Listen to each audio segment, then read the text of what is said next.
George R.R. Martin is releasing a Game of Thrones book in 2018.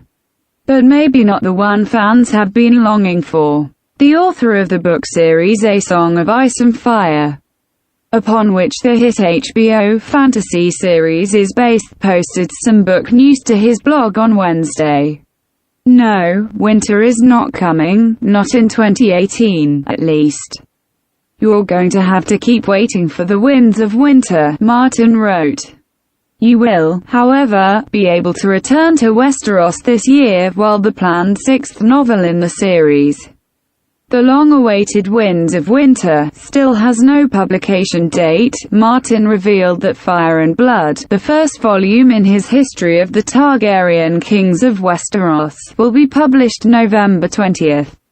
Fire and Blood is 989 pages long, and will cover the Targaryen kings, from Aegon I, the Conqueror, to the regency of Aegon III, the Dragonbane, along with their wives, wars, siblings, children, friends, rivals, laws, travels, and sundry other matters, Martin writes. Oh, and there are dragons too. The book will feature 75 black and white illustrations by artist Doug Wheatley, Martin writes. A second volume will follow, but no dates being given for that.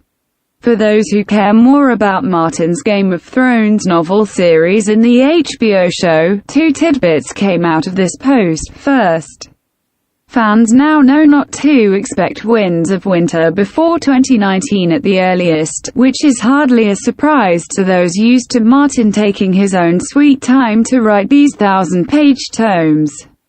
And for those following the planned Game of Thrones prequels being developed by HBO, the author hinted that there might be some overlap.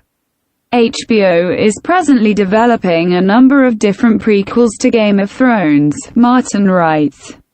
I know I am going to be asked whether those shows are going to be based on material from Fire and Blood. It's a logical question. The only answer I can give is, well, no one is sure yet, and anyway, I am not allowed to say. HBO's final season of Game of Thrones is coming sometime in 2019.